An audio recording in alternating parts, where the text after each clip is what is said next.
I'd like to call the meeting to order of Finance Administration and Economic Development. It is Monday, October 16th, 2023. If everyone could rise for the Pledge of Allegiance.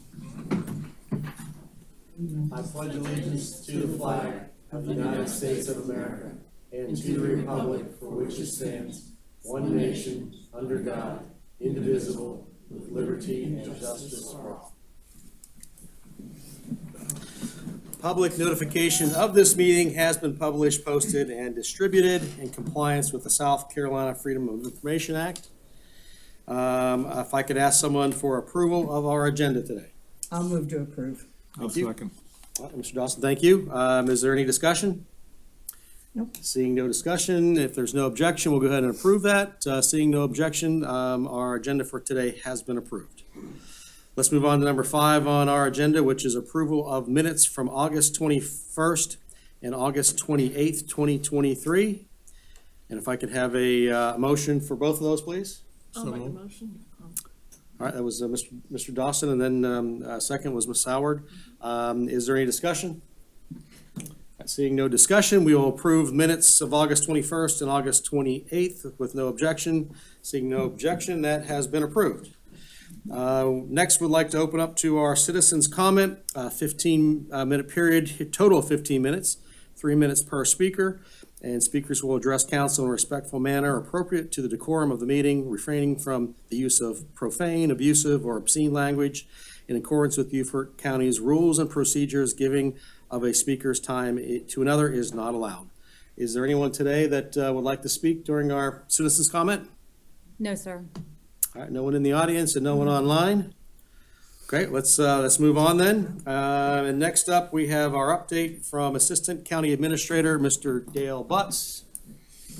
Mr. Butts, thank you for coming today. We appreciate you being here. Yes, sir. Good afternoon. I want to change it up a little bit, similar to what we did at last week's committee meeting, and let you hear from a department head today. So I've asked our registrar, Ms. Patsy Green, to come and give you a little bit of an update on the Register of Deeds office. You don't get to hear from that department maybe as often as some of the others. So wanted to keep them in the loop and keep you abreast of what's going on in the Register of Deeds. So I'll turn it over to Ms. Green. Ms. Green, thank you for coming today. We appreciate you being here. Thank you. Good afternoon. If you've been upstairs in the past couple of years, you've noticed some changes going on in the Register of Deeds room. We have, of course, gotten remodeled, thanks to you guys. We got remodeled the whole register's office. Back in the public deed room, we have cleaned it out. We got rid of the old 3M reader printers that were big and bulky. We got rid of all the computers that didn't work. We basically have a big room up there now.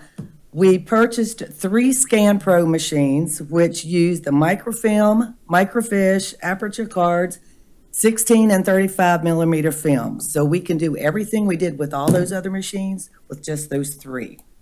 By removing all that stuff out, like I said, we've opened up the room so expansion can take place if another department might need some room. We do have some room there.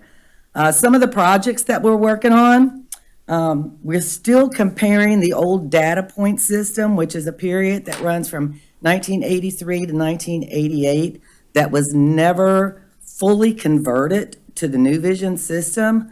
We're finding a lot of errors in that conversion. So what we've done is actually printed out the data point index, and we're comparing it item to item, all the way down for the 5-year period. So right now, we're only through the first year. So we're working on that. All the doing business as trade names that were filed prior to 2001, they've all been put online now, so you can go in there and search whoever's doing business as a certain name. Eventually, all the DD-214 military discharges will go to the VA. I've spoken to Caroline Furman, who is the new VA director. Once she gets a system that is up and running that she can not only record but search the names, we will be turning that over to her. Everything in my office is public record. Those are not. So at my discretion, they can be sent to the VA. And we're going to do that. In cooperation with the Assessor's Office and the Building Codes Department, we've created a mobile home retirement title certificate packet that is available online in all those departments. So if somebody wants to go in and detitle the mobile home and attach it to the property, there's a packet now and leads them step by step what needs to be done.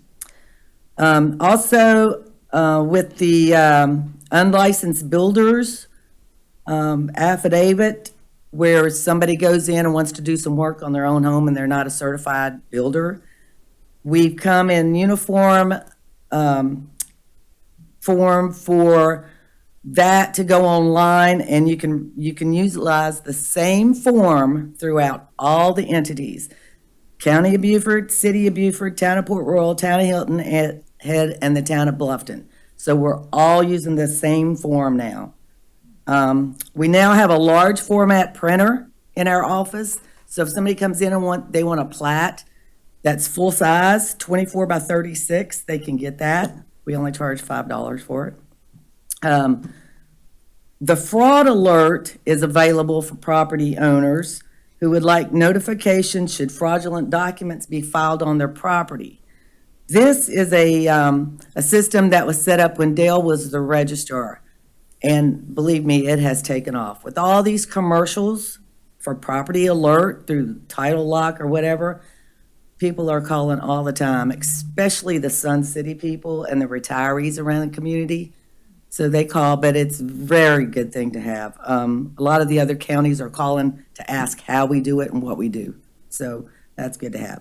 The number of the document types that are filed in the Register of Deeds office, we have gone from 165 down to 73. That's different types that you would bring in and all sorts of miscellaneous documents. I've narrowed it down to make the search for documents easier. So we've done that. Also, for the first time, we're going to be hosting the statewide Register of Deeds Winter Conference. It's going to be in Bluffton on February 2nd. I've gotten 2 sponsors on that. We got the Mickelson Law Firm, who's going to be our major sponsor, and then the Carolina Abstract Services will be our minor sponsor. So that's, I'm really excited about that. The first time in all these years we've hosted anything. The majority of our work now is coming by e-recordings. 90% of it's e-recordings. Only 10% is a combination of the mail and over-the-counter filings. Since January, we have filed 48,350 documents. That's an average is about 225 a day for a staff of 6 people. The county revenue since January is over $5.5 million. The consideration which was sold on the property, the amount of money paid for a home, was over $4 billion. So, of course, we're staying steady on our work, although the number of documents are kind of maintaining, the amount on each house is going up. So the money's still coming in. And other than that, that is all I have. Any questions? Any questions for Ms. Green? Go ahead. I have Ms. a Tavern. comment. I pushed in Sun City about the fraud alert, so I'm not surprised people are doing it because seniors, and I'm one, are concerned about it, so I think it's a great thing. Yeah, and we went over there and did a demonstration of that. The assessor went over and did her Correct. She was thing, there. and yep. Can you explain a little in detail how the fraud alert works on properties? Yeah, well, if you go to the website for the Register of Deeds, the first thing you're going to see is going to pop up, it says fraud alert. And you'll just go in there and you'll sign up by your name or your tax map number. So if a deed comes through that uses your name, and people have to realize, like my husband's name's Robert Green, okay? There's a lot of Robert Greens in Beaufort County. So if something comes through with a Robert Green on it, he's going to get an email sent to him that says, contact your local registrar's office, something has been filed in your name, okay? So they call and I'll go in there and you can narrow it down, the property description and all that kind of stuff. No, ma'am, nothing has been filed with your property, okay? Or yes, only thing we do is alert them. We don't do anything else. It's basically something's been filed, you need to go get an attorney. And that's what we do. And that's through our software company does that. Thank you. Excuse me, does it do it just through email or do you send a direct letter? No, just through email for the alert. If you had a landowner or property owner without email access, what happens then as far as the alert? Well, that's how they sign up.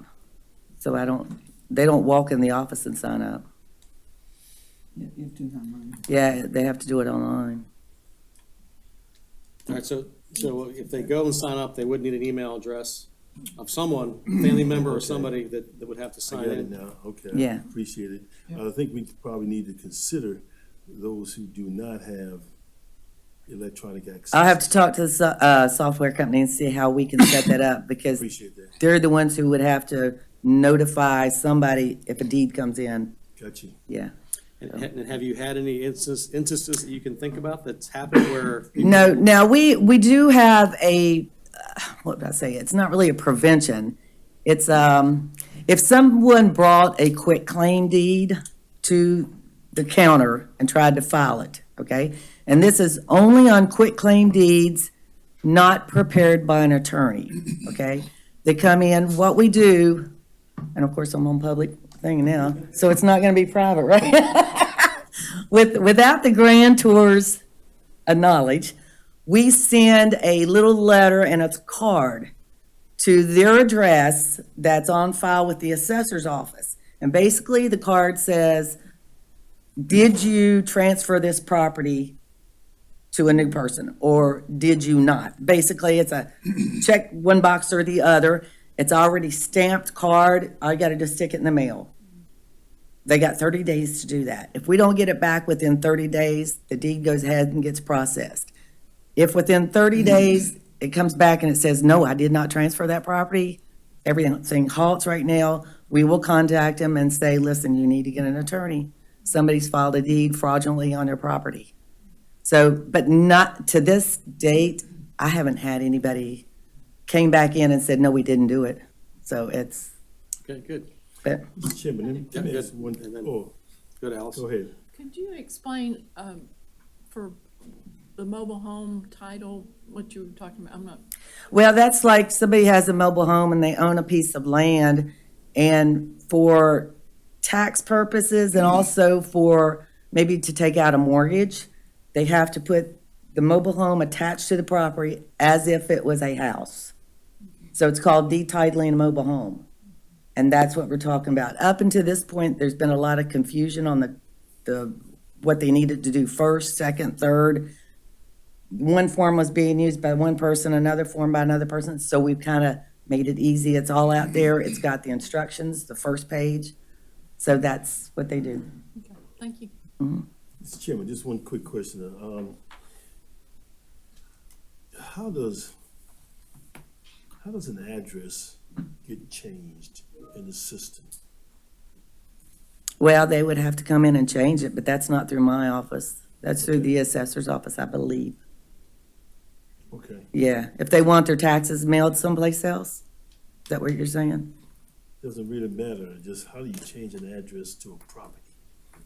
Yeah, Well, everything has a tax map number associated with it. That's the name of that piece of property, is that tax map number.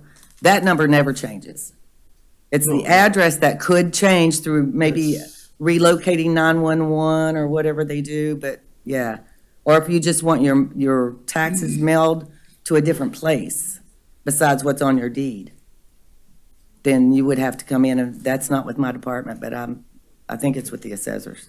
which department she's in? Does that make sense? Yes, ma'am. 'Cause it doesn't I'm in the wrong department, that's all. That's okay. Okay. All right, just for clarification, the quitclaim deed process, you send a card to the property owner, and they've got 30 days to get it back to you? Right. All right, so the card has to come back, can they call instead? No, the card has to come back, yeah. Right. It's the only way that we could even try to put a stop on anything that could possibly happen. I'm sure there's gonna be a way people get around it, but that's the best thing we can come up with. Gotcha, So, yeah. thank you. All right, good. Anything else for Ms. Green? Thank you.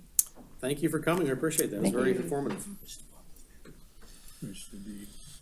Mr. Chairman, Yes, Mr. Robinson, you're up next. What can we do for you? If you will grant me just a minute before Absolutely. Denise starts talking, because they won't talk about themselves so much.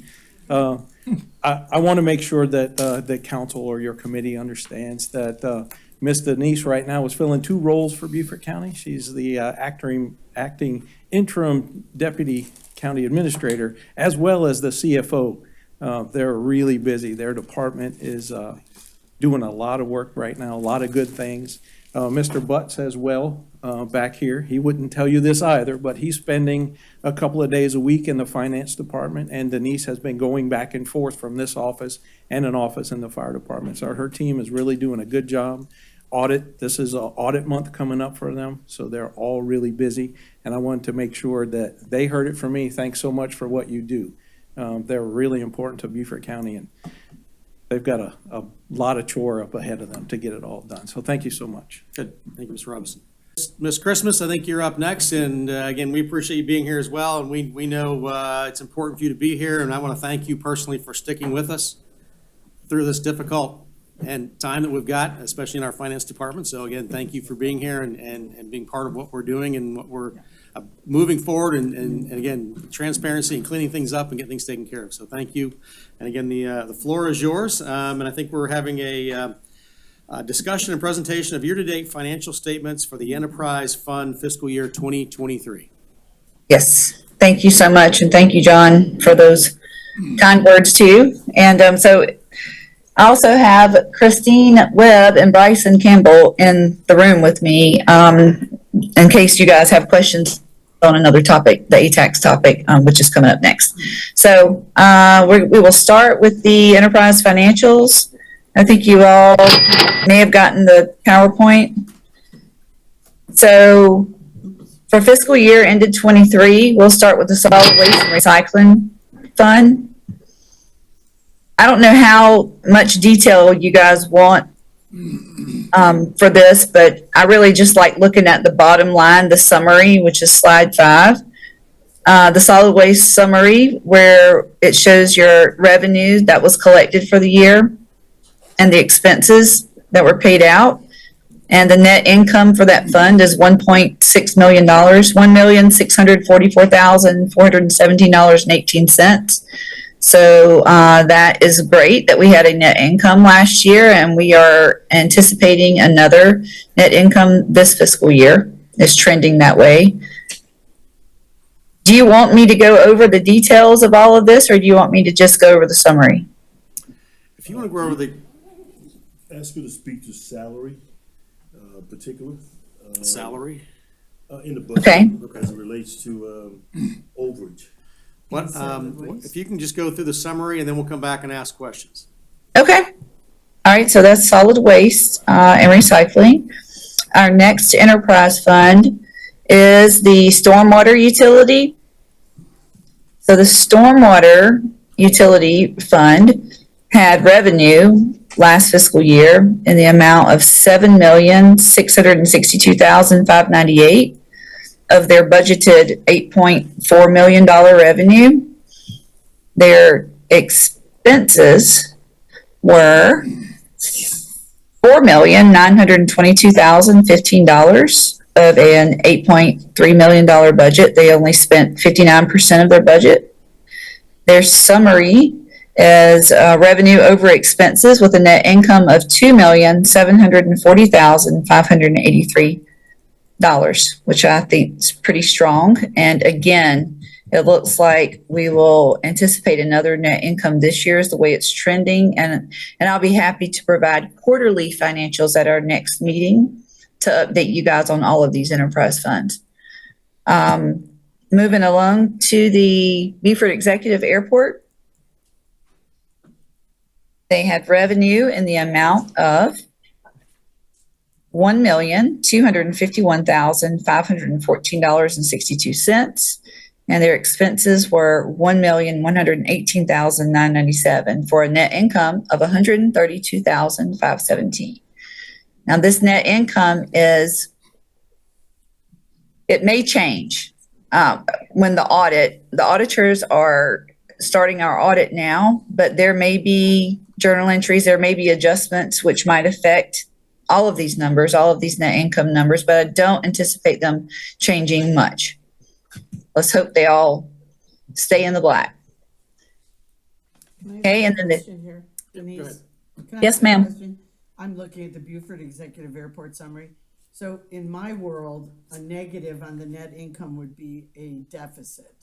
Why is it a negative in your world? It's a credit. So in our system, in the Munis software system, all revenues go in as negatives, as credits, and expenses as debits, which are positive numbers in Munis. Is there like a logic to that? That's the way every governmental software I've ever used does it that way. Okay, it's just that to the real person, that looks like a negative, that's a deficit, but okay. Well, yeah, and so if it were a loss, I will put loss there. But in the future, if you want me to change it to a positive number, I certainly can do that. No, if it's a deficit, you can make it red. How's that? There you go. That works. Okay, I don't wanna mess with your life, it's just weird. Okay, thank you, Tab. Okay, so the Hilton Head Airport last fiscal year had revenue in the amount of $12,662,753, with expenses in the amount of $10,729,37, for a net income of $1,941,815. This is pretty strong for them. As you guys know, in the past, they haven't had, they haven't had a great net incomes, or, well, if they even had a net income. So what we've done, they owe the general fund money. And so after Christine here did the entry for the year ending June 30th, 2023, it's their debt to the county has decreased from 5.5 million-ish to 3.2 maybe? 3.4 million. So we're anticipating in the next 2 years, hopefully, that they will be debt-free. Now, the debt to the county right now is only showing up in their grants fund.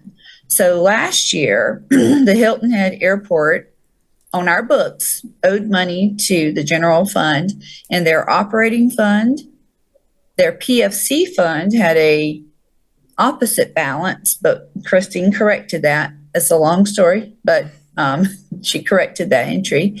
And then the grants fund had a balance. So this year, the only fund that has a balance is the grants fund. And that's where the $3.4 million is. So their operating fund no longer shows that they owe the county any money,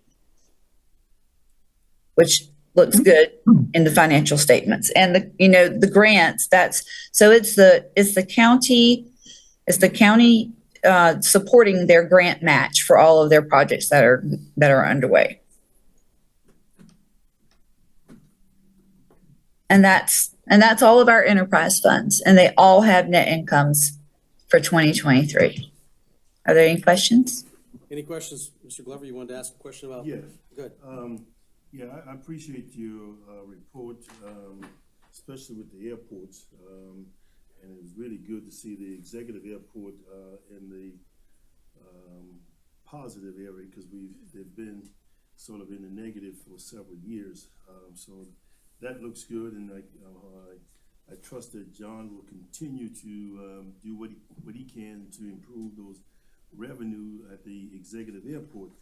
But when you come down to the stormwater and solid waste, you talk about a positive number you have in the bottom line.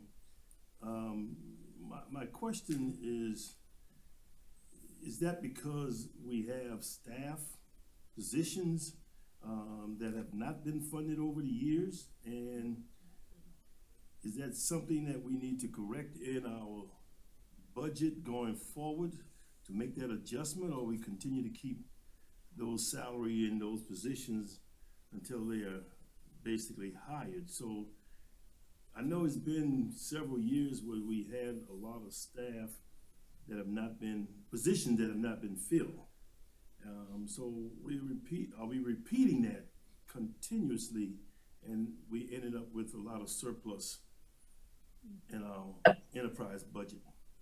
Okay, yes, I see what you're saying. Yes, sir. The bulk of the surplus does appear to be in salaries and fringes.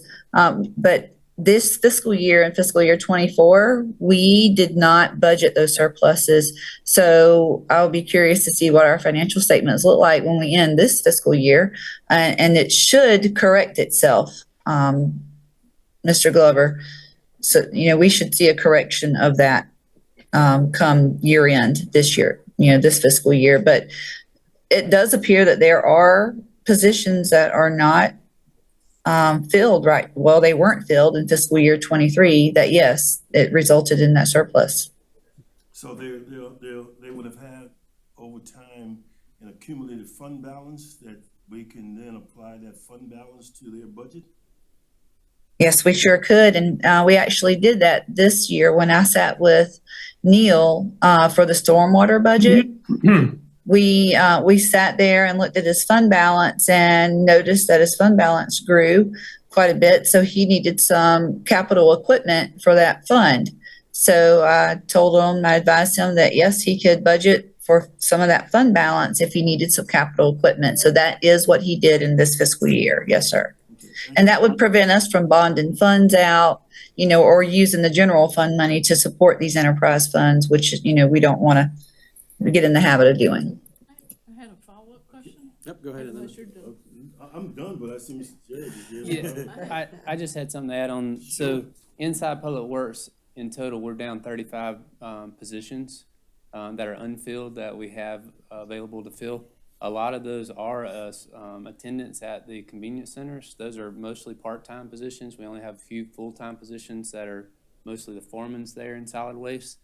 And what we have been working is, also, while we're working to fill those positions, offering other people inside of Public Works overtime opportunities, folks who would like to work more and earn more, to fill in some of those holes while we backfill those positions. So we're working through that. But it's a constant revolving door with those positions, and part of it is pay, which we're working through that too. But like Denise said, even though we're working to fill those positions, if it comes with a surplus, it does help later for capital improvements that we have to make and repair and replace equipment inside the enterprise fund. So I have a follow-up question. Last stormwater meeting, they said there were 20 vacancies in stormwater. I assumed they were full-time, I didn't ask. And then at the meeting, Keep Beautiful meeting last Thursday, one of the staff people said there were 46 vacancies in Public Works. So I don't know, what's the real number? I mean, I know you're It varies but Varies, weekly, yeah. but that is a lot. It's in that 35 to 40 range. And how many are full-time and how many? I don't have that number. I can get some more information to you. So our biggest vacancies are in attendance and solid waste, and then operators, a lot of which But are they in said stormwater. Stormwater, so. A lot are in stormwater, yes, ma'am. Okay. I would really like to know how many are vacant in stormwater. Okay. That are full-time. We can get you those numbers. so with the issuing of the decal system, has that had any decrease, or that just held our cost constant, or is there some savings that we've? There has been some savings. It's more holding our cost constant, is what we've got out of that. So when we initially spun out the enterprise fund for solid waste, what we didn't do was capitalize that fund. So we didn't overproduce millage or overproduce revenue in order to have a capital replacement. So we're basically covering costs. Over the last 4 or 5 years prior to spinning out the enterprise fund for solid waste, we had increased costs. And what we saw the decal system do is kind of curb that cost and plateau it a little bit. So as the county grows, and as more residents produce trash, those numbers will continue to climb, but at least the decal system's got the users that were using our convenience system improperly out of the convenience centers. Even if Question, Mr. Chairman, question? Yeah, Mr. McKellen, go ahead. Hey, Jared, when the decals were put into place, I understood that the cost of running the Hilton Head solid waste dropped by about half. Is that not the case anymore? I don't know specifically to that center. There was, Bluffton and Hilton Head did see a lot of the savings. I don't know specific how much that is relative to when we initiated, but I can get that information. But it's safe to say now that that doesn't matter anymore because costs have started to climb back up. Well, eventually, yeah, the savings that we incurred at the time of implementation will eventually decrease because the amount of trash from a growing population will overcome the trash that we removed out of the system from the contractors and the out-of-towners dumping illegally. Okay. Hey, I have a question. Thanks, Jared. A question for Denise. Denise, on the executive airport and Hilton Head, it looks like there's a surplus of about 3 million. Does that sound about right? Looking at those two totals? Yes. Surplus at Hilton Head is No, one. both combined. Oh, both combined. Yes, sir. So what do we do with that money? That surplus? Well, that surplus, Not to put you on the spot, but No, I mean, that it's a get good reinvested back into the airport? it does go back into the airport and, it's a reserve account in case of emergencies or in case Yeah. they have a bad year, Right. hopefully they won't have a loss. And what it does is it looks very good and healthy on our financial statements. Should the airports have to bond funds, issue revenue bonds in the future for expansion and whatnot, Yeah. it would certainly, by having healthy financial statements and having a surplus and reserves, would help our bond rating, of course, number one, and would help our interest when we go to issue those bonds. Good. Hey, York, maybe you can help me out with this. I was under the impression that the executive airport was in dire need of additional hangar space. Does that sound right, York? They still do, yes, sir. And I'm just wondering, what's the delay if we have a surplus, if we can divert some of that money back into a building project to generate even more revenue at that airport by putting some more hangars in place, because it seems to be great demand there, but no action really. I think he's working on that, and I think it's really centered around each entity standing on its own. So it really means that county may have to probably help with that effort, not necessarily Hilton Head, but but if Hilton Head wants to help with that investment, we'll take it. Yeah, I can't speak to that. All I was wondering is if there were any improvements contemplated for the executive airport out there, that's all. Yes. There is a hangar project underway that is under design currently. And there's a 3-part series to that, 2 different types of T-hangars and then a box hangar. And so that would be an opportunity for investment, but we have limited reserves in the Beaufort Executive. And currently, as Mr. Glover said, those 2 enterprise funds are independent of one another, so they're working separately. It could be something that we look at to merge those enterprise funds. We've discussed that, but we haven't done that. That way, we could use funds between the 2 airports. Also, that surplus inside of Hilton Head Airport, we still have a net debit or a deficit inside the grant funds that we're continuing to pay off. The intent on growing the capital reserve, in addition to what Denise said, as far as making our balance sheet look good and our sheets, if we ever do a revenue bond, is that a lot of the grants are reimbursable, so we have to put the funds up first and then seek reimbursement. So that surplus will help be our cash reserves for a cash flow policy. Okay, thank you. Good. Any more questions? And thank you, Mr. Jared Freilich, for coming up, our Assistant County Administrator of Public Works. And Denise, do you have more for us, or is that okay? One more thing. Okay, so going back to the vacancies. So I did find the vacancies for stormwater and solid waste that we budgeted for this fiscal year. So the solid waste fund had 8 vacancies, 6 part-time and 2 full-time. And then stormwater had 14 vacancies, all full-time. to the tune of $498,659 for stormwater and $186,659 for solid waste.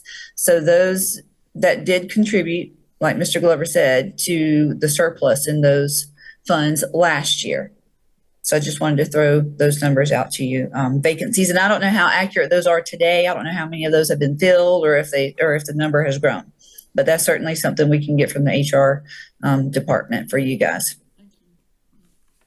And then we did have receivables booked in the amount for the Hilton Head Airport for fiscal year 23 in the amount of $372,427.73. Those are funds that we are expecting to receive this fiscal year. Okay, great. Any more questions for Ms. Christmas? Denise, thank you for being here. And again, your position as interim deputy county administrator and also interim CFO. So again, we appreciate all you do. So thank you very much. Thank you. Thank you so much. And I'll stay on for another couple topics. All right, let's move on to our first agenda item, and that is number 9, discussion of state and local accommodation tax funds. And Mr. Tom Skeveney, are you coming forward for us? Yes, sir. So I'm going to kick this off, and then we'll probably get into a discussion about how council wants to proceed, if at all, with regard to using these funds. We'll turn it over to Denise. So last week, Councilman Tabernack asked about the new act that went into effect this year that allowed local governments to use state and local ATAX funds for workforce housing. Excuse me. So Act 57 amended existing state and local state statutes with regard to ATAX to allow revenues to be used for workforce housing. Both the state ATAX and the local ATAX defines workforce housing as the same way, using the same definition. And it is, I'm going to tell you what it is. It is residential housing that is for rent or sale, that is reasonably and appropriately priced for rent or sale to a person whose income falls within 30% and 120% of the median income for the local area. And of course, that's adjusted based on housing, family size, and that all is a function of HUD numbers that are published each year. This program, if council decides that it wants to use funds for workforce housing, program must include programs to promote home ownership. And the statute, the act, does not define exactly what home ownership is or what programs that are designed to promote home ownership look like, but that's a requirement. The rules for using state ATAX and local ATAX are different. If council decides it wants to use ATAX, accommodations tax, for workforce housing, it's probably going to want to do it through the local ATAX funds as opposed to the state ATAX funds, and I'll tell you why in a minute. In addition, the use of these funds under Act 57 expires on December 31st, 2030, so this program is only going to be around for about 7 years. So, first, with regard to whether or not there are any limitations on the amount of money that can be used, the amount of revenue that can be used, under the state ATAX, there is no limitation on the amount of money that can be used or the percentage of money that can be used. However, if you try to use state ATAX funds, you have to do a housing impact analysis, which is incredibly detailed, and I don't know what the whole intention was of drafting this legislation, but looking at what the state is going to require of local governments, and cities and counties both can do this. It looks to me like the state really wanted to discourage folks from using state ATAX funds for workforce housing because this impact analysis that has to be done is absolutely incredibly detailed and burdensome. If you could turn to page 45 of the backup material, it'll show you what this study looks like. It's actually starts on page 45 and it goes on to page 46. And I don't want to read it for you, but I want you to at least have a chance to look at it if you haven't already done so. But this housing study has to talk about housing costs. It has to address density, location, setbacks, size, height developments, lot, parcel, land divisions and subdivisions. You have to look into all kinds of things like the reasonable estimates of the effect of the ordinance on housing costs expressed in dollar amounts. Have to provide a summary of or a worksheet demonstrating the computations that are used to reach these numbers. So it starts down there at the bottom and it goes on to the top of the next page, and it is just really, to me, it looks like it's designed to prevent local governments from utilizing state ATAX funds for workforce housing. On the other hand, use of local ATAX funds is much easier to do. However, there's a limitation on it, and that's 15% of the annual appropriation. So you cannot, the statute says that local governments cannot expend or dedicate more than 15% of their annual local ATAX revenue for this particular purpose. So if council wants to use state ATAX funds, you're going to have to adopt an ordinance, you're going to have to do the study, you're going to have to submit the study to DOR, you got to submit it, the county has to submit it to DOR, got to submit it to TURC, the Tourism Expenditure Review Committee.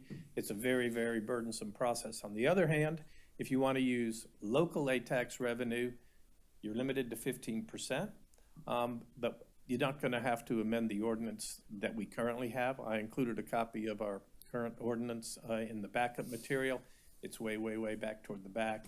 The way it's drafted, the way our ordinance is currently drafted, we believe council can use these funds, could appropriate funds for that purpose.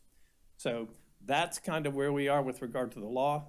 How much revenue we receive in terms of state ATAX and local ATAX, I'm not really sure. I can turn that over to Denise. I can tell you that, to tell you this, a couple of years ago, I think Councilman Howard was on council when this happened. Council changed our local ordinance from one where council just held its local ATAX funds kind of in a bank account and allocated them when projects came along that council thought were fund worthy. Like, for instance, at one point we funded a project at Penn Center for, it's a renovation project of several buildings. I think it was about $850,000. There was an appropriation of considerable sums of money to Mitchellville projects. I can't remember what those were, but they were really significant numbers. But council moved away from that and moved into an application process for distribution of local ATAX funds, kind of like what we do for the state ATAX board. That is, folks would make applications, submit applications. A committee, I think, of staff would go through, or does go through those applications, and then brings it forward to you guys. You guys usually get it, I think, in January, maybe February. You get the state ATAX recommendations and you get the local ones. So anyway, that's currently what we do. And of course, if council wants to use funds for workforce housing, an application can be submitted just the way the statute, just the way our ordinance is right now. So Denise. Hey, Tom? Yes, sir. Quick question. You say that this ordinance promotes home ownership. Does that mean that you cannot offer workforce housing available for rent? No, it doesn't mean that. I mean, workforce housing is defined, as I indicated in the act, as housing that's for rent or for sale. So I'm not sure exactly where that goes with regard to rent. I suppose that it means that you can fund rental properties through workforce housing. Okay. I just thought that was contraindicated by their insistence that it promote home ownership. Yeah, but the definition, as I indicated, says residential housing for rent or sale. Good. So, Okay, thanks. Not sure exactly where that leads us. Okay, thanks. I'd just like to make a comment. The politics behind the state accommodation tax was this was put in as a requirement to have to do the study and the survey and all those things, which would have to be contracted out. And the housing, I mean, it's way beyond internal staff. It would take a lot of work and effort. But one thing the Beaufort Jasper Housing Trust Fund talked about was doing, if we wanted to use the state funds, doing a contract for both areas and all the members of the Housing Trust Fund. But is it worth it for the amount of money that it might cost to do the study and the survey? That would have to be considered, I think, carefully by everybody. But with the flexibility of the local accommodation tax money, the 15%, where you don't have to do this study, Right. according to what you said, my opinion is that that's what we should do first, if we decide to use some of that money for workforce housing. Well, to your point, when I read through the statute that talked about the kind of detailed work that needs to be done, it occurred to me that we would have to hire, council would have to hire somebody like Tischler Bice, who did our work on our impact fees. And like the study that we had a few years ago, but they found out we can't use that study because it's not. Too old? Too old. Too old. So if we did a study through the regional trust fund, does that study carry for till 2030, or do you have to redo it every year? The statute didn't indicate, but it's gonna be a very laborious process. You're Well, gonna I'm have to just get the wondering study done, you're gonna have to submit the study and all of this stuff to the Department of Revenue in between, I think it's before the second reading of the ordinance. I mean, it's really pretty tedious, but I would think the study's probably gonna take you 6 months, 9 months, maybe a year, and then you're down to, what, 6 years And of the we'd probably program? be the only county to do it. But for the local ATAX, I think that's an opportunity for us. And also when I was reading about, I came on with ATAX, so this was new for me. But when I look at all the ways we can use ATAX funds, I'm just wondering why we don't use more of it county level to do recreational facilities. You can do roads, we do a lot of it promotional and I get it, marketing, and we give it to all these festivals. But we are in need of roads, streets that lead access to tourism destinations. We're in need, I remember Mr. Fralix did a presentation, we could have a Coliseum. That's a possible use of ATAX. What draws tourists here? And we need Parks and Rec. We saw a project, $100 million over 10 years. So I'm just wondering if more of this needs to be brought home instead of pushed out. Well, I don't know what the total revenue is on an annual basis for accommodations tax. It's Denise, I'm sure you've got that at your fingertip. $2.5 million For local, local last year. the state we gave out 1 million, I see here. On the state tax. Yeah, I can look and see what the state revenue is. The local is $2,587,000. So 15% of that, I think I calculated it one time. It's around $388,000. I have to recalculate again, but 300? Hold on. 380,000. I mean, it's kind of a drop in the bucket, but my goal to talking about ATAX today was to actually determine, council should determine what direction we'd like to go, if we'd like to include those funds in things that promote tourism in the county, instead of giving it all away, per se. I know that might not be popular with some of these groups, but we have needs in the county. Well, I think this year, correct me if I'm wrong, but I think we had I think Beaufort County actually applied for some funds For the through state, we gave them nothing. It was for Parks and Rec. Parks and Rec. That's what I was thinking. 617 was what they asked for, and we didn't give them any. Something Okay. about, if I remember, it wasn't a developed park yet or something, if someone could remind me. But that's my thought. If I might, Mr. Chairman? Yep, go ahead. Yeah, thanks for the presentation, Tom, and what I gather from your presentation is that the state application for the state funds is burdensome and expensive, but by the same token, the local ATAX funds, to me, is, I see it as a two-edged sword, whereas 15% is required for workforce housing. Is that correct? No, the maximum that you can devote to it is 15% of the 2-something million. Is that right? Yeah. But that's going to reduce the amount then that's left available for the other Yes, applicants sir. that we normally Yes, sir. participate in the local ATAX. Right. And so it's a two-edged sword, there's no Yeah. doubt. All right.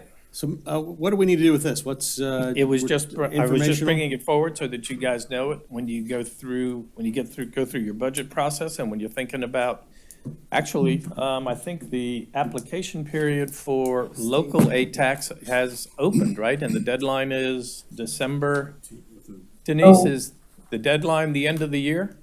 Okay, I'm gonna get the two experts in the room. Really weren't prepared for this, but yes, the local is open and it's due December 31st. It's open all year round, but on the website, we only accept applications within the last quarter.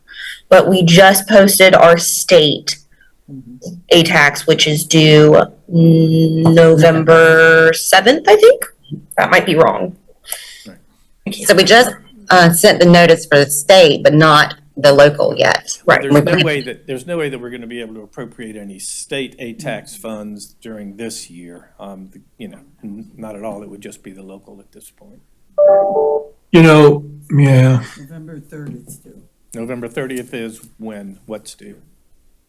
That's this, The state, ATAX. the state ATAX? no, just ATAX. 5 PM November 3rd, it says. Yes. Mr. Chairman? Yes, Mr. McKellen, go ahead. You know, for the past 5 years, as I pointed out a couple of times before, workforce housing has been probably the top 3 priorities of this council. And there seems to be some progress going forward. But when we heard that presentation by Alan Wolf about what they were trying to do to rehab, not build, but rehab properties for workforce housing, and we learned that private citizens had come up with a few $1 million, and the town of Hilton had come up with $600,000. This amount from the ATAX, local ATAX, seems rather trivial if we're capped at about $380,000.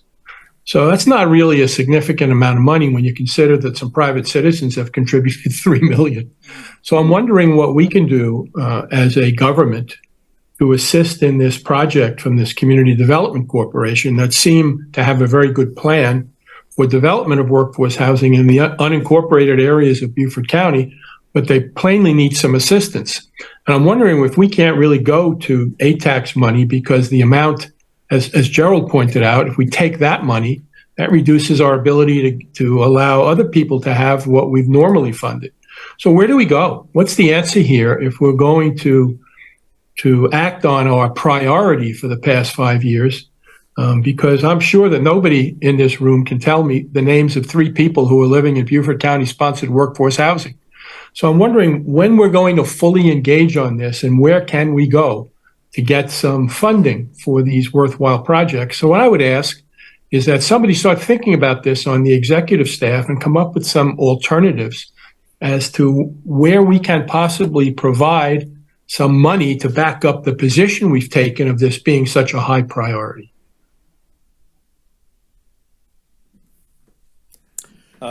Well, I don't think that's the legal department, but. No, it isn't. It just created a big amount of silence in the room is what it did. Mr. Chairman, I'd just like to comment, I don't disagree with Councilman Larry either.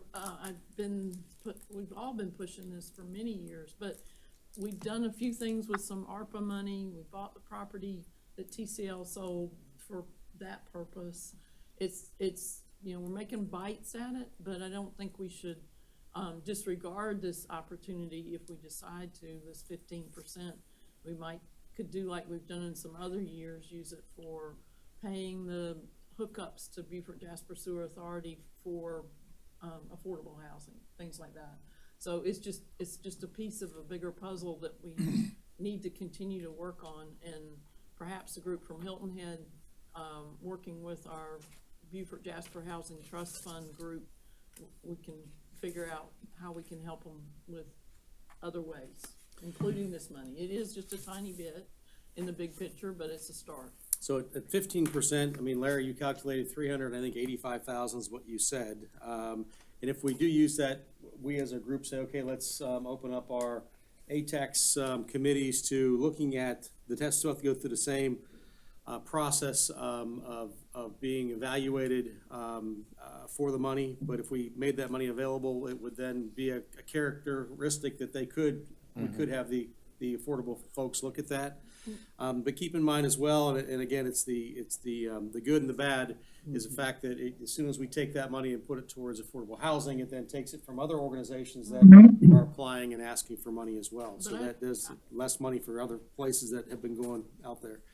Yeah, and I don't think for a minute that one place is going to get the whole 385. There'll be so many people knocking on the door. You're going to have to do what they do with the community funds that we're getting ready to approve. With 40 organizations come in and ask for money, and maybe 30 of them get it. So. Well, and Miss Christmas, I see your staff there.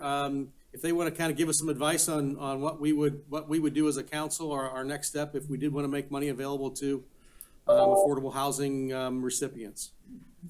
Yeah, I just want to make a point that the ATAX year awarded for 2022, the last one, 2022 to 23, the letters were issued April 14th, and only maybe 4 have requested reimbursement. So out of the 17, so there's still remaining funds left for those. And a few from 2021 and 22. Still remaining? You mean a claim? So they're not requesting the reimbursements. When you say reimbursement, you mean they have to spend the money first? Or just send invoices. Yeah, we no longer, and that happened about 5 years ago, we no longer just award the money. They have to come with invoices, and with valid invoices, we will then reimburse the money, and that keeps people from bringing duplicate invoices or things, or just putting in a request and we're not sure where the money's going. So again, that was done on our part to have more transparency of exactly where the funds are going and then what the funds are being spent on. So we approve an amount and then they provide an invoice for that. They just don't take a chance we're going to reimburse them. We actually approved it and then they spend it and then we give them. Okay, I got it. Okay. But that has been an issue also. It's been very difficult and time consuming, where they don't submit the proper documentation and then we have to go back and forth. Yeah. So that part has been an issue with the outside organizations. How much money is still in the pot in 21 and 22, do you know? Yes, I do. And I'd probably suggest that if you can pull it up, let us know, but have you come back to our next finance meeting and kind of just go through who's out there, who has not used their money, and what monies are still existing from not only last year, but the previous years. I know that there is monies that do carry over that have been awarded and waiting for someone to spend the money. And sometimes they ask for the award and it does take them a year to go through a permitting process or to do whatever they need to do to qualify for the money and spend the money. Is there a deadline they have to request it by? They do. It's a year for regular, but then 2 years for construction. So if you wouldn't mind putting something together and come back to us at our next finance committee meeting. Yes, sir. That way, I will. we can then look at those and have a better understanding for especially some of the new folks on council that have not done this with the ATAX before, and also some of us older folks that, when I say older, meaning longer on council, that then can refresh what we're doing and the changes we've made and look at what we've done in the past. Mark, we're going to invite that young man back to the full council to make that presentation at some point. Hopefully not too soon, because it would be great if he just wasn't talking into empty space and there was some kind of a idea that we could provide on what the possibilities would be, maybe not to him, but to each other, on whether or not he's coming here and just wasting his time, or if there's really something we can do to reach into a revenue stream to help that group do something in the unincorporated areas of the county.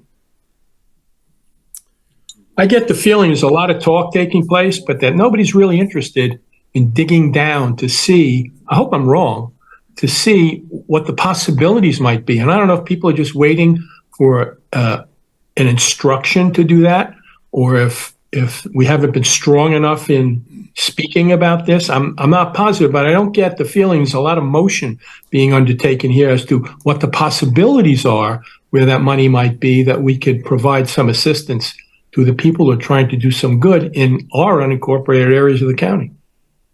I hope I'm wrong, but that's the feeling I get. Well, I think that your recommendation of having him come forward for a presentation is a good idea. Yeah, okay. Yes, sir. Staff will come back to the next Finance Committee with an ATAX use summary for you. And we have been working on some affordable housing options that we can come back and discuss as well. And we'll have a full brief for you. Great. Mr. Chairman, Thank you. Yes. Could the administration do the opposite? I prefer to hear the presentation on affordable housing proposal and options, and then look at other means of funding, which would be ATAX and other areas of getting funding. I Yeah, think those are two different subjects. I Yes, think sir. you're correct. That one Yes, is the sir. ATAX and hearing what's out there, and then Well, ATAX is a tool. Affordable housing is a goal that this council has made a high priority. And, and there are many tools out there, but affordable housing and what method or where we are going with affordable housing, I'm with Larry. I prefer to see the bigger picture and then find the different means to funding it or help resolving it. Thank you. we will put that on our agenda for our next finance meeting. Could we wait to have him come back until after that meeting, Mark? Or have him come back? There's one meeting next week, and then there's one in November and one in December. I'd like to have him come back before he thinks we've lost interest, but I'm not sure what the best scheduling would be. Could I make a suggestion also? They presented to Soloco, the Beaufort Jasper Housing Trust Fund be included in that and anything that we talk about, because they have been working hard. But I think we're all discouraged that the funding is not there for things we would like to see done, but they have a big overall view, whereas the person that presented to my committee is doing some great work, and I think they need to work together. And I hope that the group on Hilton Head will apply for ATAX money too. So, I mean, Larry, if there's a place that you could bring it forward quicker, I'm not sure if you could do an executive committee meeting before one of our other meetings on the same time, that you could have them come in and present. If you don't want to wait till the next finance committee meeting. No, well, you mean wait until you have the finance committee meeting and then schedule them at a council meeting after that one? Yes, or if you just want to take them right to a council meeting, there's no reason why. Yeah, I think I'll work with whoever schedules those things and see if we can get it on an agenda. I guess it's November 13th is the next one. When is December? Anybody in the room know when December is? The 11th is what was just commented. The 11th? Yeah. Yeah, well, I would say the 13th of November or the 11th of December. I'd like to get it done before the end of the calendar year. are you agreeable, Larry, to include the Beaufort Jasper Housing Trust Fund, because they're an umbrella that we should? Oh, yeah. We should. Well, Alan Wolf is coming seeking funding. The trust fund has funding, right? There's never enough. Never enough, yeah. Oh, of course. Well, okay. An update. All right, good. So we have our marching orders for the next meeting, and we'll work on the details of that between now and then and get with Mr. McClellan and figure out what that is. So, all right, so let's move on then. We got a couple items here to cover, and that would be number 10, recommend approval of an ordinance to amend Beaufort County's fiscal year 2024 for a budget ordinance, and ordinance 2023-22 to provide roller appropriations in the amount of $3,432,768 from the Capital Improvement Fund. And I think that we have Miss Christmas, you're up again for us on this? Yes, ma'am, go ahead. Hey, so this year, Mr. Chairman, Yes. can we go ahead and get a motion in a second? Oh, I'm and then sorry. have your discussion? No, I'll make the motion. Make the motion, second? I'll second. All right, good. Any discussion? All right, no discussion. We're going into the presentation from Ms. Christmas. okay, so you all should have found in your packets where there was a spreadsheet of all of the purchase orders from the Capital Improvement Fund that were created last fiscal year 23. Those are for projects or capital items that were not purchased or completed before June 30th, 2023, that we're requesting those POs stay open and roll to fiscal year 2024, and that the budget rolls with it, carries forward with those open encumbrance amounts. All right, we have that up on the screen. We also have that in our backup documentation. Does anyone have any questions about this or any particular project I or? have a question. Yep, yes, Tab, go ahead. Miss Christmas, we have one for, it's 202-10074 on the first page near the bottom. Andrews Engineering, -9,000, here I go again, -9,656. Are they giving us money back? Yes, I knew you would see that. I was going to bring that up. So yes, that was actually a credit invoice that we received from that company. So it credited that PO. So there actually won't be any money going forward, but I wanted to include that because that is part of the bottom line number of $3,432,767.73. So it did reduce the number, the bottom line number, by that amount, $9,656. That's why I wanted to keep that in there. But there was a credit invoice from that company. Yes, ma'am. Right, obviously, by looking at the list, we see things like Northwestern Emergency Vehicles. We're guessing that's an ambulance. Yep. So I guess if there's any questions on this, I would say that you reach out to Ms. Christmas directly, and if you have any questions on any of those particular items. Any other discussion on that, Ms. Christmas, for us? No other discussion. If you guys need any breakdown or explanation on any of those, I'll be glad to find that for you and get the information to you. Any questions here for us, or any questions from council? And this is to either approve or deny this as a budget amendment, and then this would go to the county council for 3 readings. Is that correct? Sure. All right, so we do have 3 readings after this as well. So any more discussion?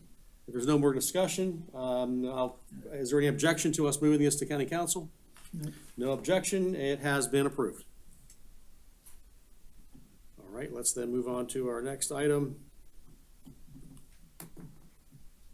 And number 11. And this is an ordinance adopting amendments to the Business and Professionals License Ordinance, Chapter 18, Article 3, Section 18-67. And Mr. Chuck Atkinson, who is our Assistant County Administrator of Development and Recreation. Thank you for coming up today. Thanks, good afternoon. Sarah, if you could pull up Appendix B, it's on, I think, page 80 or right around page 80 of the backup. So this is a scheduled, good afternoon, everybody. This is a scheduled housekeeping item. This is an amendment to our Business and Professional License Ordinance, Chapter 18, Article 3, in Section 18-67. A and B, those are 2 sections, and Section A refers to Appendix A, and Section B refers to Appendix B. What these 2 sections do is they offer both the class codes that we use in determining the business license fee. That's Appendix B that you're looking at on the screen, and I'm going to cover that here in just a second. And then Appendix A covers the actual dollar amount per the first 2,000 and then subsequent 1,000. In Appendix A, there's a couple little text amendments, but in particular, what we want to talk about is Appendix B. So what we're looking at here on the right column is the class. That is the rate class. We base our fees on gross receipts, and based on the type of business, there's a multiplier in Appendix A that determines that. So the way the class is assigned is under the NAICS code, which is on the left. NAICS stands for North American Industry Classification System. This is used by all federal statistical agencies in classifying business establishments. This is updated, it's required to be updated by the South Carolina Business License Tax Standard Act, which is Act 176. That went into effect in 2022. We have to do this on every odd year. So it went into effect last year. We have an odd year this year, so we have to update this schedule. This schedule is provided in the federal tax code, and what we're doing is taking the old Appendix B out and replacing it in its entirety with this new Appendix B. The NAICS codes on the left, what you're looking at, all NAICS codes are a 6-digit number. There are millions of them, I believe. And what you're looking at are the major buckets that these things fall into. These are the first 2 digits on the left side for each one of these placeholders. And I'll stop there and see if you have any questions, but that's what we're doing. This is required, and we're updating this Schedule B and a few other small text updates throughout the ordinance, which you can see in the backup. Any questions for Mr. Atkinson? All right, seeing no questions, I'd need someone to make a motion for us to approve this, and then a second to move this to county council for 3 readings. Is there a motion? I'll make the motion. All right, thank you, Ms. Howard. Is there a second? I'll second it. All right, thank you. Any more discussion?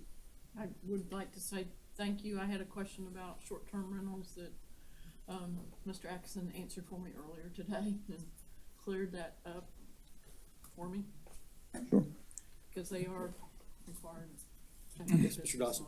Yes, ma'am, all short-term rentals, correct. Chuck, with the update of the classes and the fees, are there any changes or increase of the cost of business license with what we're doing here versus what existed last year? So that is a great question. They're updating the general classification. So unless your business shifts classes, it won't change your fee because we're not changing the fee schedule that's in Appendix A. There may be some businesses that slide from one classification to the other, but it's our view that that's going to be a wash.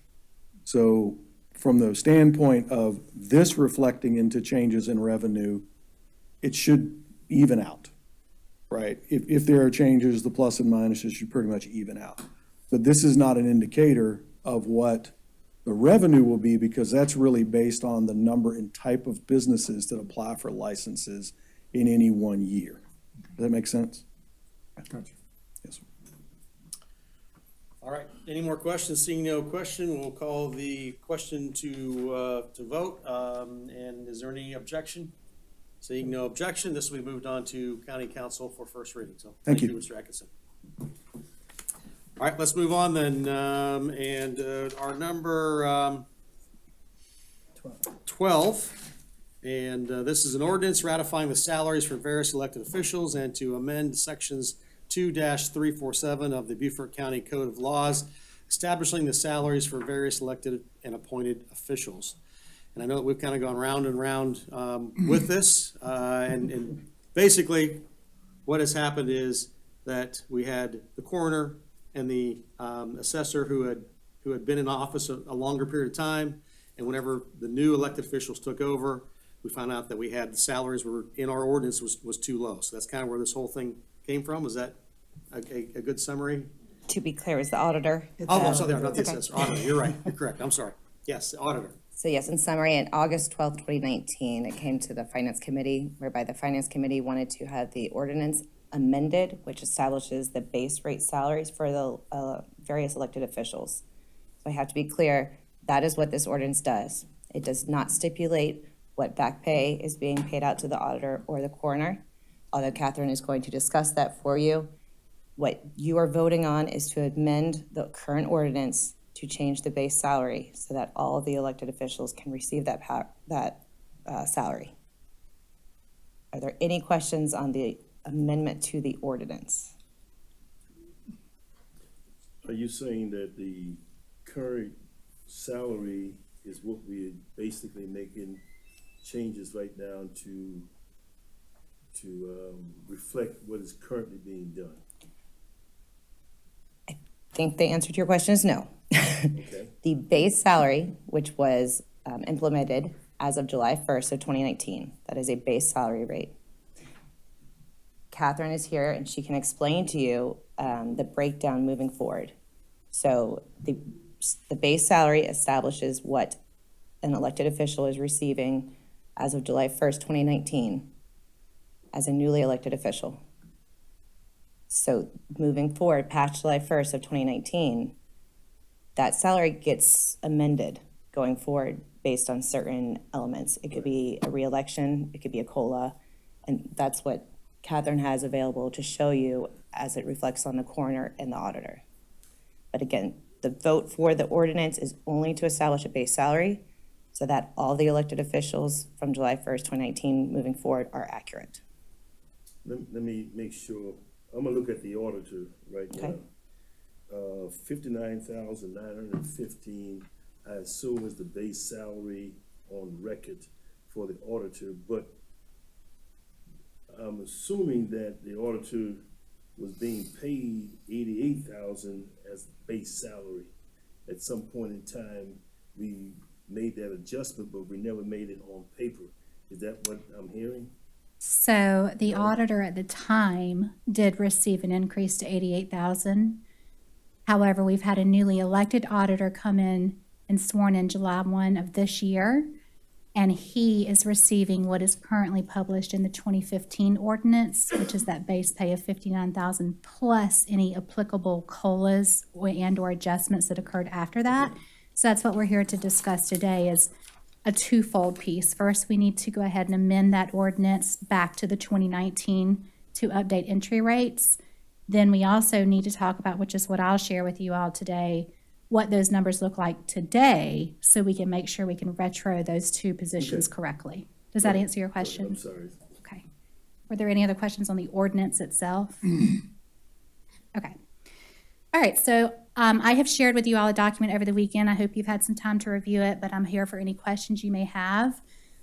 Sarah's been able to share it for me. It's a little small. Can we make it a little larger? I'm going to walk this back. I'm actually looking at the second tab of the workbook that I shared with you. I think it's very important to note a couple areas in here before we start trying to calculate the individual salaries. So let's just first take a look at the entry salaries and apply any COLAs and or adjustments that we've had since then. So in column C, that goes back to FY20. Those were the 2019 recommended rates just for the auditor and coroner, because those are the two we're going to focus on the most right now. The auditor's at 88,000 and the coroner's at 92,000. We did not have any COLAs in FY21. In FY22, the state applied an adjustment to the auditor of 2.5%, which brought that up to 90,200. In FY22, the county applied a 5% COLA, which brought our auditor to 94,710, and our entry salary for the coroner to 96,600. In FY23, the state presented a 3% state COLA. Also in FY23, the county gave a COLA. It was much later within the fiscal year. It was applied March of 2023. And I did make an error by giving those elected officials a double COLA for these seated elected officials at the time. So we did not take their pay back, but when we are calculating what the entry level should be, I'm not trying to make that same mistake twice, which is why it was not calculated a second time. So as you guys were trying to run the numbers, I think that was a very key piece that was being overlooked. In FY24, the state gave another 5% COLA effective July 1, 2023. And then you add in your state supplement, and that brings you what the starting salaries be. Sarah, if you can expand INJ. This is a free Microsoft version. Uh-oh. Okay, so I can There you go. Can you guys see that okay? Yeah. Okay, good. It's harder for me out here. That brings you to what the entry level is today. Our current seated coroner and auditor The auditor was elected July 1 of 2023. The coroner was elected in January of 2021. Neither one of them have received a re-election bonus. And yes, Mr. McKellen, these numbers, I want to just make sure we're very clear. No re-election numbers are calculated in what you see here. And as I mentioned, the coroner and the auditor do not have any re-election bonuses due to their tenure, so they technically are where the starting rate is today as well. Any questions on how we walked that back and calculated what today's entry levels are? So going forward, they either get the state COLA or the county. Yes, that is correct. They should only get, well, if we issue two in the same year, meaning the state and the county, they should only get the greater of the two. But the state usually issues before the county. Usually the county issues July 1, but the last 2 years we have been doing it early just because of inflation and trying to, be mindful of our workforce and try to get them some money sooner rather than later. But typically it's July 1. And I think we've all come to an agreement understanding that we will go back to just sticking with July 1 so we can know what the state's doing at the same time that we're doing our COLAs. I had a question. Why is the state supplement different for the auditor in the coroner, do you know? On FY22? Is that? No, over. Oh, I'm sorry. State supplement. Oh, the state supplement, that is set by the state. Brittany or Tom, I don't know if you have any additional information as to where they come up with the numbers, but yes, ma'am, they're different. Question? Yeah, Yes, sir. Mr. McKellen, go ahead. Hey, Catherine, with regard to the payment to these two officials of a state COLA, where is the language that authorizes that? Is that a state statute or county ordinance? With regards to the state COLA, it's in Yeah. the county ordinance. Okay. It's not in the state ordinance. We've decided, do all the county officials, all the elected officials get that 5% state COLA according to a county ordinance? Yes, when the state issues a COLA, all elected officials get the state COLA based on the county ordinance. Okay, thank you. Before we go back and look at the other tab that I have some salary summary information of, I just think it's very important to walk back what calculation we are at today. So Sarah, would you flip back over to the first tab called the salary summary? This is going to provide some more information about the current elected officials' salaries. I may pull my sheet up as well. This first section is current data as of 9/29.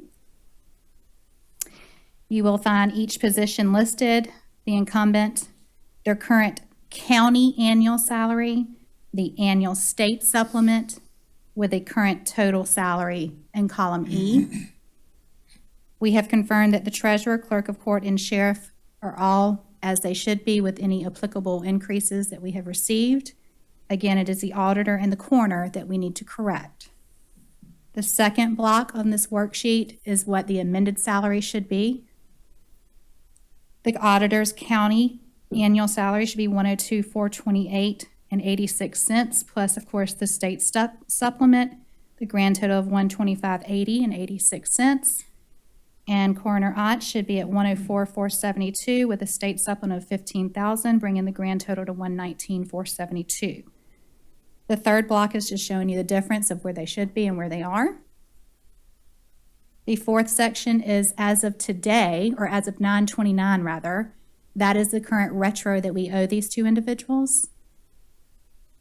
I also am keeping my fingers crossed and hoping this can go forward to council and go through 3 readings, which I projected out to be 12/11 to be the third reading of this, just so you have an idea, because as long as this is going through readings, the higher that retro will be. So as of 12/11, the projected retro will increase to the auditor of $10,484 and coroner of $44,231.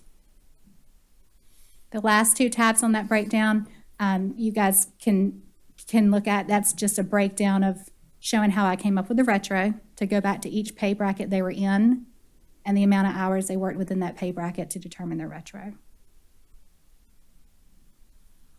All right, any additional questions? Hey, Mark, I just have a request. Catherine, tomorrow or the next day, could you just send me the ordinance authorizing the state COLAs so I can look at it? Thanks. Yes, sir. Thank you very much. You're welcome. Any other questions? So they'll get retro pay after the third reading, Correct. and they'll get a whopper tax hit, the coroner. Yes, and I did speak with the coroner. Of course, I want him to have a heads up on this. Yeah. So he is aware, and he has those figures.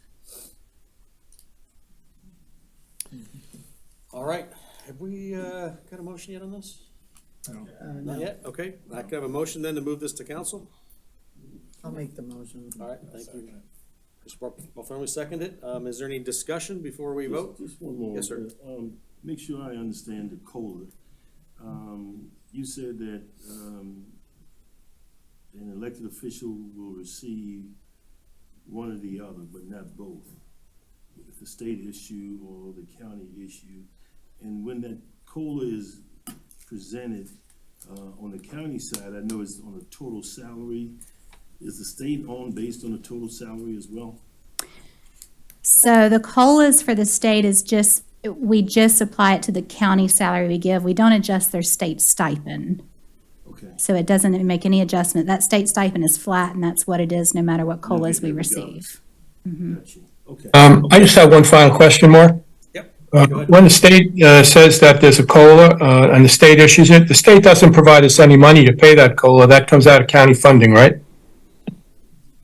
That's a good question. Is Denise still online with us? Oh, of course, she dropped off. Denise and I did have that conversation, and as far as we can tell, they do not provide additional funding when they, But we're required to, that's what I was Yes, sir. under the to the understanding. county portion of that. I'm sorry, I can't hear anything anyone's saying. We will get that clarified, Larry, but the understanding of the people in the room is that the state does not provide that funding, but it's required by Beaufort County.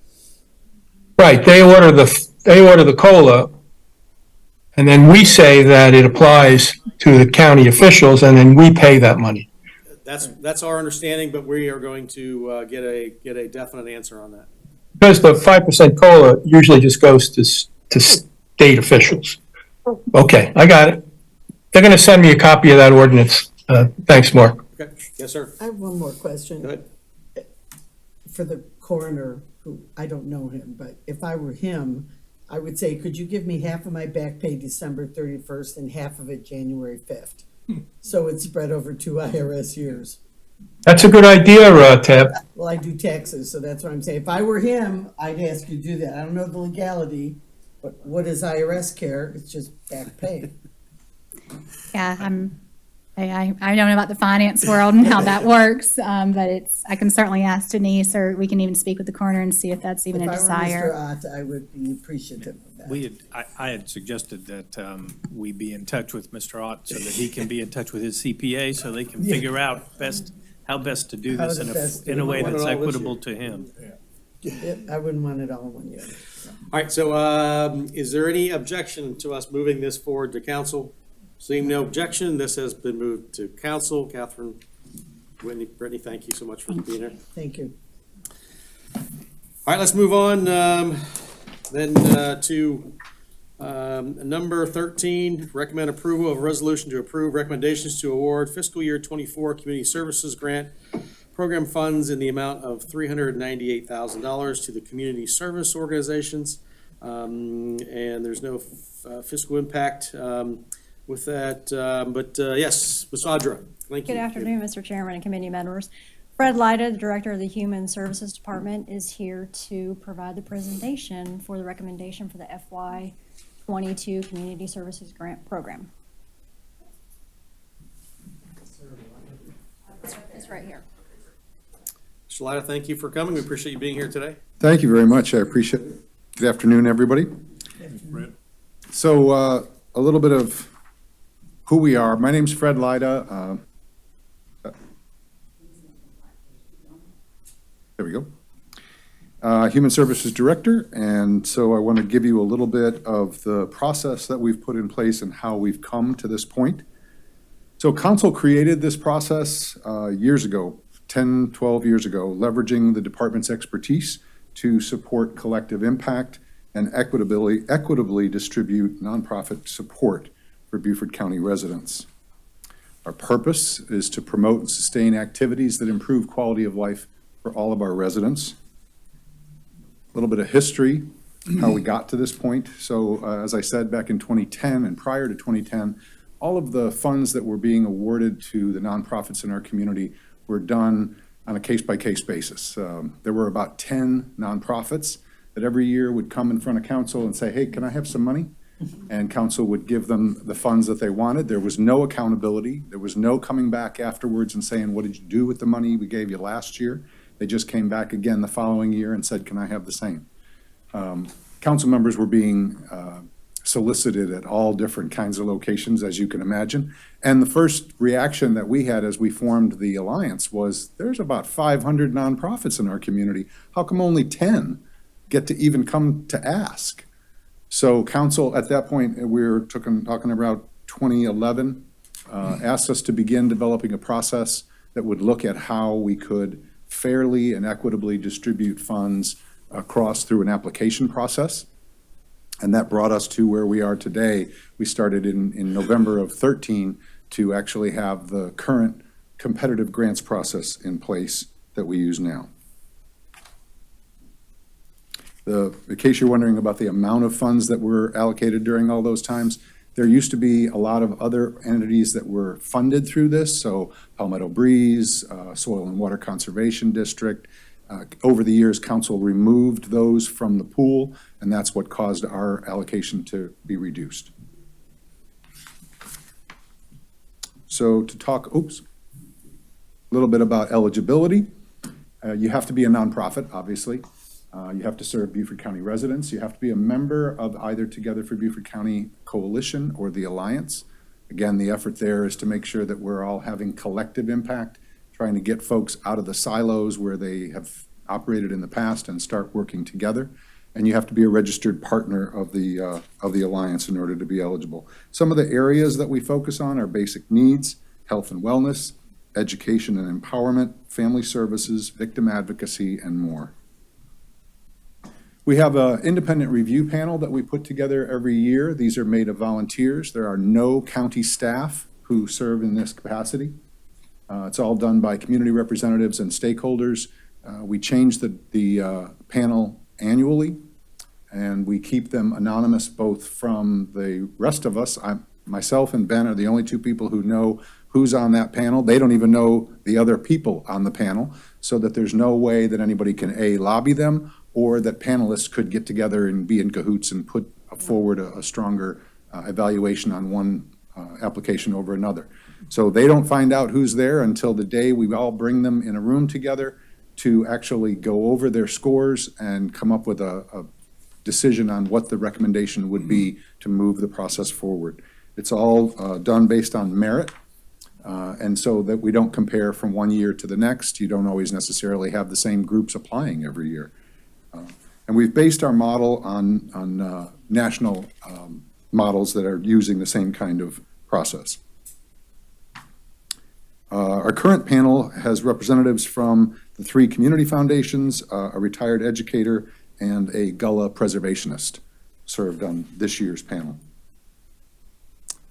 We received a total of 30 applications. That was compared to about 39 last year. And we anticipated that. Last year, remember, we were still dealing with COVID, and so there was this overwhelming amount of need that was out there. The totals requested was $671,000, and we have 398 to work with. So obviously, the panel had some tough choices to make in order to be able to whittle that down to get folks what they needed. Here's an overview of how the process looks, and I apologize that it's a kind of a complex slide, but in order to get the information that you would need, it was really hard to get it to show on one slide. But essentially what you're looking at is that you start by applying as an application to the Alliance. You then submit your application in July. We pull the panel together. We go through all the applications and remove anybody who didn't meet the basic requirements, either not a 501c3, hadn't participated in the Alliance or Together for Beaufort efforts and so forth. Then those are then brought to go before the panel. The panel goes through a fairly detailed scoring matrix. We go over exactly how we want them to score each of the applications. based on things like the strength of their finances, how well they're collaborating with other organizations in the community, and what the impact is going to be, the bottom line. What's the difference going to be in the community if they do what they do? So this gives us a process of check-in that continues throughout the year. We continually are checking in and evaluating. They do 2 reports. They do a midterm report and an end report. If they don't submit a midterm report, they don't get their second half of their allocation. That's a requirement in order to get the second half of your funding. And then if you don't submit a final report by the deadline, you are ineligible for applying for the following year. So it's a way of being able to hold feet to the fire to say, you told us you were going to do this, you need to be able to tell us what you did. The county administrator and the recipient then sign the agreement in order for the agency to receive the funds. So there's no question that the agency that's receiving it knows exactly what's being asked of them in order to be able to receive those funds. This is the beginning of the list. I'm just kind of go through these, and feel free to stop me or ask any questions as I do. But you can basically see that the recommendations are for about 30 different organizations that have requested funds. Sometimes council members will say, why did so-and-so get such a small allocation? Often it's because that's what they asked for. The review panel is not going to give them more than they asked for. So, I mean, if anything, we're always kind of trying to cut back to be able to get it down to the number we need it to be. So that's basically where that comes from. And again, if anyone has any questions on any of the items that are here, feel free to stop me and I can go back over that. And I think there's one more after this. Yes, and that's the last one. Mr. Chairman, I do have a question.